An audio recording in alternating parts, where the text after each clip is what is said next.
Thank you. I'd just like to acknowledge the traditional owners of the land on which we're meeting today and pay my respects to their elders, both past, present and also future. My name's Richard Evans. I'm the Managing Director of Talent Nation, and as Raf mentioned, we recruit in the for purpose space or areas that have an impact. And I guess I'll break down the presentation a little bit today to tell you a little bit about our journey and how we kind of came to be. And then we'll move on to the topic in terms of hiring for purpose. And then if we've got time, we'll move into a case study and questions. I changed the presentation slightly based on comments from someone that I share an office with this morning. So George, who you saw this morning from Spark Strategy, who let me know that a number of you are, I guess, in that startup phase or early stage or thinking about starting a business. So we'll just modify things slightly and then we can dig into some Q&A. And I need the pointer. So who am I? Those of you with an acute ear for accents have probably picked up there's a slight New Zealand twang behind my speech. So I grew up on a small farm in the outskirts of Christchurch in New Zealand, so I've always had good access to the outdoors, and I guess that's where my passion for environment came from. Studied forestry and engineering, and like all good Kiwis, as soon as I graduated, I left the country and went backpacking around Europe for 6 months.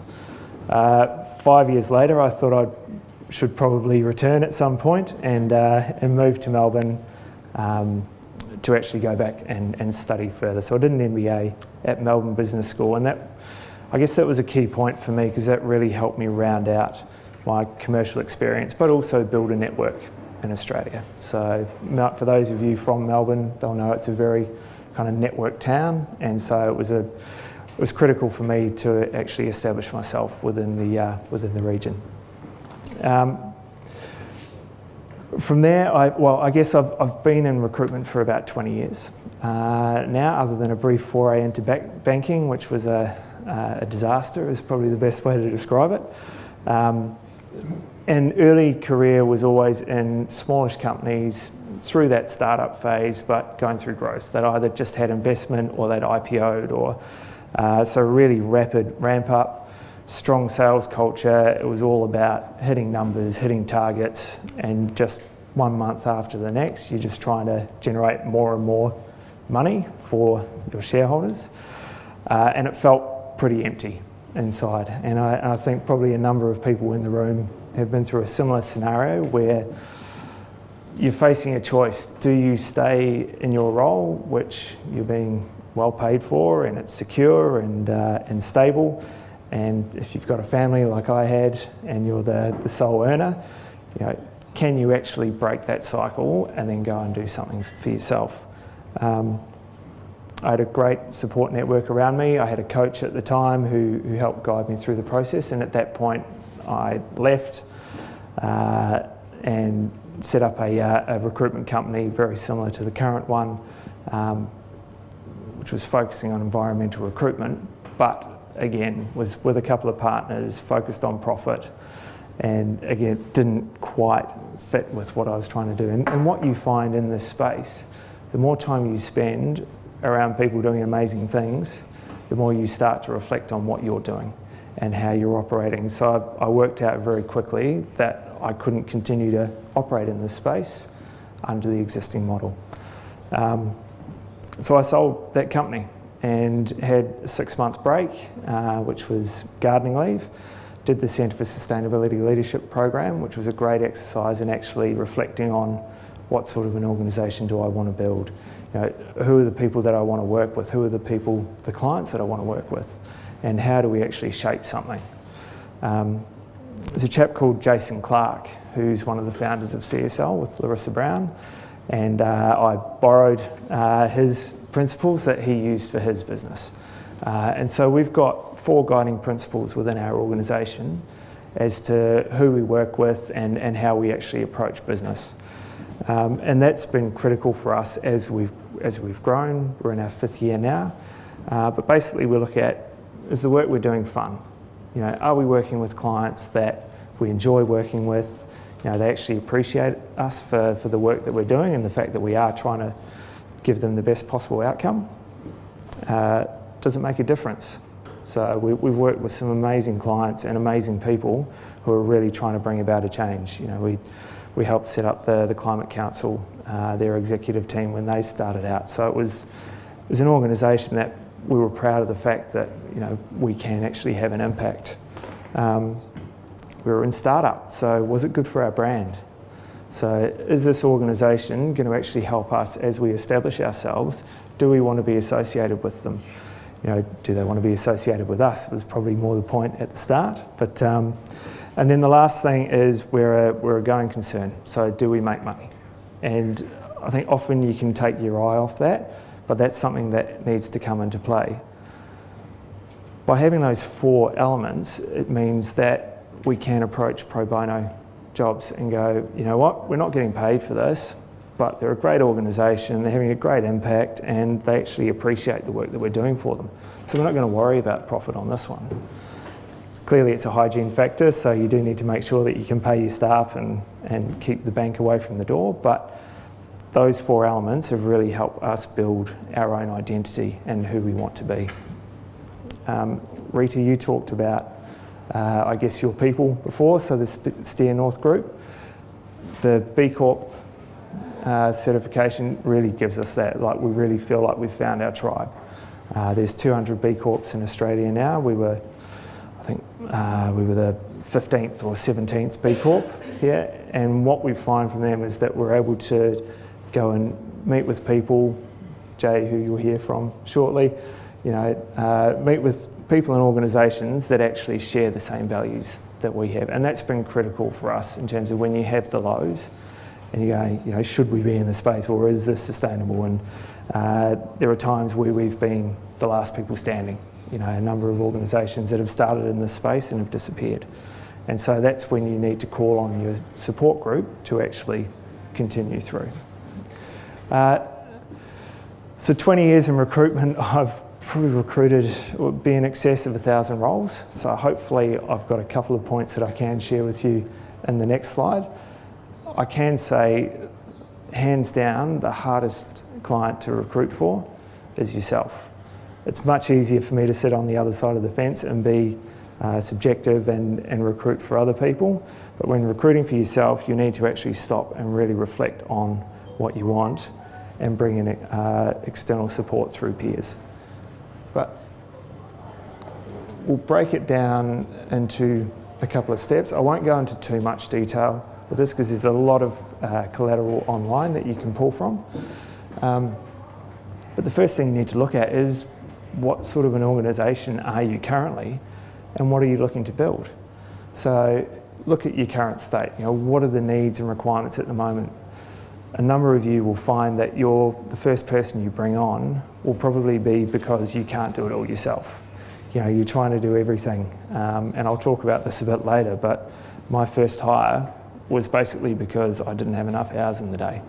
So I needed someone to manage my diary, I needed someone to do my invoicing, I needed someone to proof my reports, I needed someone to check the financials, book flights, you name it. So I looked at the current state, what did I need immediately? But once that's taken care of and that, it's being processed, is that a full-time role? The answer was no for me in the first instance. So what are you going to need in 12 months' time? What are you going to need in 2 years' time? And it's okay if this person doesn't fit that mould, that's okay. You can recruit for that period, but look longer term at where you want to be. That's obviously focusing on the skill requirements, but also look at the team composition. If you're 3, 4, 5 people, look at the makeup of the team. Where are the gaps? What have you got in abundance? What do you want more of? If you're looking at where you want to take the organisation, do you need someone with better PR skills or marketing skills? The most important thing for us when we look to hire people is the team dynamics. So there's an old saying which is hire on skill, fire on fit.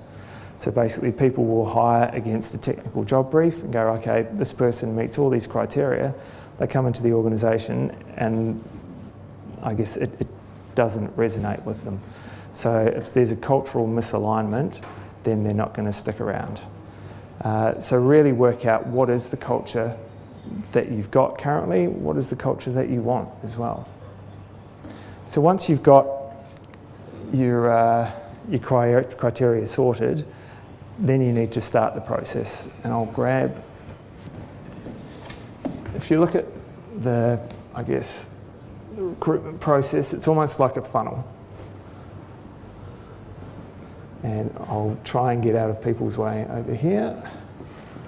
So you've got people coming in the top end, and then you have various streams as it comes down before you get your very badly drawn star. That's terrible. So this is your screening. I'm not a school teacher. You might have interviews, you might do case studies, references, whatever it might be, to bring it down to get the person that you want. The key element here is in the top end, where you want to bring people into the funnel, and you want people that are engaged with your brand, with your story, with what you're trying to build. So getting the message right is critical, and what I've found with most entrepreneurs and people in the impact and purpose-driven space is they are good storytellers, because they've got a great story to tell. You know, I'd love going home and talking to my kids and saying, look, this is what I worked on today, or this is the company that we're working with. You know, I'm not telling them, hey, great, we hit our budget this month. You know, so you've got really good stories. It's enjoyable to do it. So actually get that message right and talk about who you are, what you're trying to do. As Simon Sinek in the TED Talk, which I'm sure everyone's seen, you know, people other than yourself. So people buy why you do it, not what you do. So tell them why you're doing this. Once you've got the messaging right, then get it out there. You know, use your channels, use your networks, talk to clients, talk to peers, talk to people that you meet at conferences like this. Say, look, you know, we're looking for this type of person. Is there anyone you know? There's the other channels like job boards and agencies and various other elements, but really try and spread the message as wide as possible so that you can get as many people up here that are actually engaged with who you are and what you're trying to do. That's an interesting looking photo. So clearly we're in the data space. So then you get into the screening piece, and this is the bit that you can actually have fun with. So often people will come through and go, okay, well, we're looking to find someone, so we're going to do 2 interviews and references, and then we'll appoint someone. Now, that's fine, and for the majority of people that works, but you've got an opportunity to be creative. There's a school that's being built just around the corner from us. I was at the information night with the new principal, and they're hiring all new teachers for the school. I said, look, we'll go through the standard process where they interview, but they're adding in a couple of elements. So the foundation students actually interview the prospective teachers. So they're having panel interviews. Parents are going in, and the teachers need to be able to give feedback in written and verbal form to the parents. So they're looking at what are the other elements. Now that's just a component. And if I think back to when I was at school, I wish I had that opportunity to knock out a couple of the teachers that I had. So be creative with the process. Make it reflect your culture. If you're a fun and dynamic culture, then insert that into the process. If you're very kind of straight down the line, then have that as well. There's no point in putting people under pressure and making them feel uncomfortable if that's not the environment they're stepping into. If that's the environment they're stepping into, then go for it. Be honest. So tell people the warts and all. If there are issues, if there are challenges, if you've hired people before and the challenges that they've faced, let them know. You don't want to invest the time in bringing someone on board and telling them this amazing story and none of the dirt, because in 3 months' time, you'll be back out in the market looking again, and the time that you invest in training someone is not worth it. So give them the warts and all. And I actually think it's okay to get something out of it as well. You know, if you're doing a case study, often people will do hypotheticals. If you've got a challenge with your business at the moment, if you've got a market that you're trying to crack, if you've got a new product that you're looking to develop, get them to do that as part of the process. So you need to be able to understand that they can appreciate your business, they can apply their capability and experience to the market in which you're working in. So use it to your advantage. And the last thing is sell as well. So if you get down to this stage in the process and you've got your badly drawn star, then you want to make sure that when you put an offer on the table, they're actually going to be receptive to that. So if you've just stepped through and you haven't talked about your vision and what you're trying to do and engage with them right through the process, if you think they're amazing, 3 other companies will think they're amazing as well. So what is it that's going to actually get them across the line to join you? Now, I thought I would talk a little bit about ourselves in terms of what we found. And despite numerous years in the industry, we don't always get it right. I think, again, Rita, you mentioned that people are unpredictable. Welcome to my day job. So I was growing and flat out, and I mentioned before, I needed someone to come in and help me. So it was a team support role, a team of 1. And I thought, right, I just need someone that's really good at administration, can handle all the elements. So I went out and put an ad online and hired an EA who had 20 years experience managing various directors and handling the day-to-day. And I thought, that's great, that's going to fix all my problems. There were a couple of red flags through the process. One element was when the offer was made, they wanted the weekend to think about it. I then had to chase them late Monday to then get the signed contract through that evening. Now, if you're at that point where you're making an offer, I don't know about you, but if I really want a job, I'm going to get it back as quick as I can. Yes, I might need a lawyer to look through it or a friend who's a lawyer to look through the contract, but I'll get that done that night and I'll let them know, look, this is when I'm going to have it back to you. Needless to say, there were a few elements in there that didn't work. So the next point is when you realise that you've made a mistake or there's not a connect, act fast. So we terminated the arrangement, and then I actually sat down and went, okay, what do I need? Okay, yes, I've got this issue and this noise now that I need to address because I've got things building up and I'm having to do work on the weekend or at nights to get through the admin. But what is it that I really need out of this? And what I worked out is that I needed someone that could basically pick up anything, or you could hand them anything, and even if they hadn't done it before, their initial response needs to be, it's okay if they go, I don't know, but it should be, I don't know, leave it with me, I'll go away and do some research on it or find out about and come back to me with solutions. So it's that can-do attitude, because that reflects how we work with our existing clients. So someone that could respond in that way. I needed someone with really good writing skills. It's something that I worked out over time, that I was always doing the final proof or writing the documentation, and I don't think that I'm a particularly strong writer, but I had that care factor in terms of it's my brand going out. So look at the writing skills. One element that did come through, and I'm mindful it might not be that popular, but I actually wanted someone that had worked their way through school. So I wanted someone with a work ethic from a young age. So it might have worked through school or university, but while they were studying, they actually took on part-time roles, and it might be waiting tables or McDonald's or in a supermarket or whatever it might be, but that's something that resonates with me as a kid that picked fruit during school holidays. So look at the elements that you feel are going to work well for you. Now, when we hire these days, we don't always look at those elements, but certainly there's some consistencies that we bring through in every stage of the process. Also with the first hire as well, it was only me doing the interviewing. So the next appointment, I actually brought in a couple of external parties that knew me well to do the interviews, and they identified the person that we ultimately hired within the first 2 minutes. They went, that's the person that's going to work with you. So getting that external validation as well, and use people that know you well. sat through a CEO interview a couple of weeks ago. So it's an organisation, a B Corp. They had the person they wanted. They just wanted someone to come in and sit with them. Said, look, you know our organisation, you know what we want.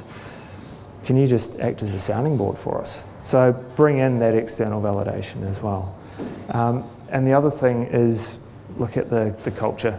You know, if you sit down and you're looking at someone and you go, I know you're really good, but I just don't connect with you.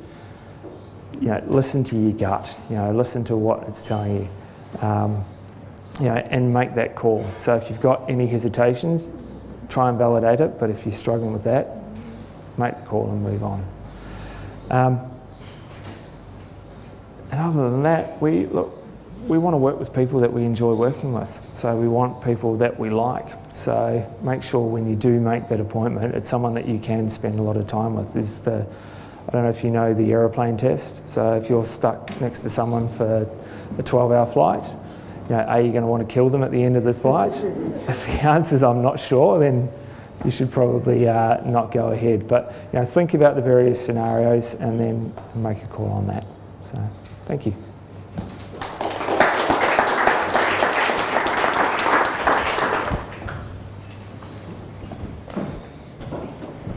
Thanks, Richard. I was just wondering on your last comment there about, you know, making sure that you have that sense that you like that person, that you can imagine working with them, and how you balance that with making sure that you get diversity in the workplace, because we tend to gravitate towards people that are like us, you know, in the sense of deciding if we like someone or not. That's true. It's yeah. How did you approach that? It's funny. So if I look at my organisation, no one's like me. So I really like the people I work. Like they're great people. So there's intrinsic qualities in there, but we're all very different. Yeah, I think there's elements that you need to again come back to the criteria. So what are you actually looking for? If you're looking to bring different thinking to the business, and it's dangerous. You know, if I was to build an organisation of everyone that looked like me, then it wouldn't work because we'd drive each other nuts. You know, if you could ask my wife, I'm a pain to be around because I've got a particular way that I do things, and that's why I need people that will challenge me and go, well, I'm just going to ignore you and do it. So I think you need to think about what you're trying to bring into the organisation and recruit against that. Diversity, sorry, just on that. So if you look at diversity, people can be diverse and you still like them. Yeah. Yeah. Yeah, cool. Yeah. Yeah, I think it's a challenge. I've seen it as a challenge in other organisations that I've worked with, and you know, trying to navigate that so you don't just end up with a whole bunch of people who are all similar to each other, you know? Yeah, I think you can't force it as well. Yeah. So I guess, a lot of our organisations, they're very focused on diversity. I say they're focused on diversity, many of the ASX 200, they see diversity as purely gender. So, you know, they're not looking more broadly than that. And so where we try and focus on is in this area. So making sure that we're getting enough people in the top end that we've got that diversity coming through. And if we get to here and we go, you know, well, we've got 3 people that look the same, we need to come back to here and go, okay, how do we get more in the pipe? So for me, it's important that I like the people that I work with and get on with them. It's not important for everyone. So if it's not important for you and you're focused on, you know, what you're trying to deliver and the personal interactions at work are less critical, then that's fine, you make that call. But I'm in a people business with people that are usually quite extroverted, so they're going to make their presence felt. So I think that's why it's important to me. Thank you. It's okay. What would you say are the key elements that make Talent Nation a B Corp? What are the key elements? Yep. So I first heard of B Corp when I did CSL. So someone raised it in the cohort and they said there's this great thing in the US that's happening. I thought, you know, that's really cool. It's a shame it's not in Australia. And then I saw Danny Almagor speak at a new economy and chatting to him afterwards, he's like, "You should be a B Corp." I was like, "Yeah, I know, but it's not here." So I didn't realise that they'd actually brought it across to Australia. So when we looked at it, we made the assumption, we said, well, we're doing all these things, so we're doing pro bono work and we're working with not-for-profits and social enterprise, and the corporates that we're working with, we're placing heads of sustainability and environment and community in there. So the work that we're working on naturally lends itself to being a B Corp. So we quite arrogantly did the certification and failed. It was a really good exercise for us to go, okay, well, we're doing good things, but we've got lots of gaps. So I don't think you can shoehorn yourself in to go, okay, we're going to be a B Corp. I think part of it was there were elements that we naturally do and that everyone in this room naturally does, just by virtue of the areas that they work within.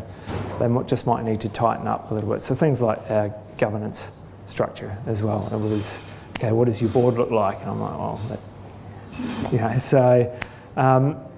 so I think for us, it's just an extension of what we do anyway, but it's good for us to look at that and go, okay, well, where else can we improve? Or when we look at other B Corps and go, that's really cool what they're doing. That's great, or they run this, or they do that. We should try and bring that into the work that we do. And largely, that helps define our culture as well.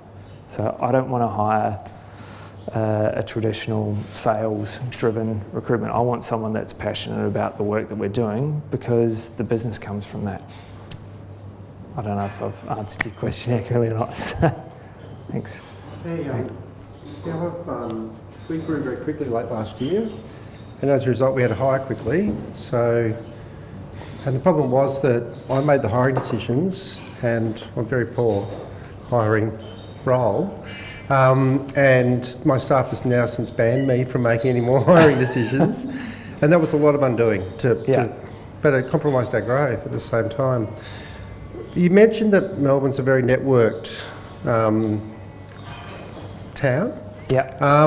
What do you think about using informal networks to get information about people, about their background and what they've actually done, that may or may not be consistent with this, which is what's on their CV?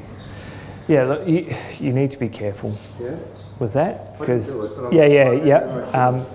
firstly, I think it's great that your staff have banned you from making a decision because that, to me, represents a good culture that they feel comfortable going, you know what, you stick to what you're good at. Look, people will give you referees who are going to say good things about them. So you take that on board. There's nothing to stop you saying, okay, that's great. Now I see you work there. Would you mind me talking to this person? Right, ask them. So ask the question. That doesn't always happen that way. Often there's whisperings that happen or people talk internally, but you need to respect people's privacy because if they're applying for a job, the chances are that their employer doesn't know they're applying for a job, and the last thing you want is for that to come back through and jeopardise what they're doing. So it's done very often, but do it with caution and I guess with respect as well. Do it through the person and ask for more references. You can ask for more references. You can, So if I'm going to give you a reference, I'm going to give you someone that's going to say good things about me. But if you know that I've worked in an organisation, you say, I went to school with that person, or I know that person through this club. You can speak to the candidate and say, look, would you mind if I did an informal reference? If they say no, it's a pretty good indication. So the chances are they'll say yes. Yeah. All right. Thank you. Got an online one as well. Sure. We've got a question from Rebecca who asks, how do you recommend that we get more people engaged? And she's then clarified, engaged in the top of the funnel. Sure. How do I recommend? I talked about. Sorry, over here. I talked about the different networks out there, and I think it is important to look at the markets within which you're working. So often when we do an assignment, we'll take a brief with a client and we'll look at the role and other organisations. So we'll go out and directly headhunt from organisations that will have people doing that particular role. So, to get that engagement, one, it's the storytelling, but any online medium. So look at the job ads. If you can use an external publication, so if you're in the property space, somewhere like the Fifth Estate, Pro Bono, so there's numerous, media channels out there to try and get it out within the public domain. There's also things like LinkedIn and Facebook, and so if you've got a sense of what this person looks like and where they're going to come from, you can actually do the research yourself on there. It can be a bit clunky, or find a friendly B Corp recruiter who, for a beer, will go and do that for you. So, I think it's just about trying to get the message out, but do it in a targeted way.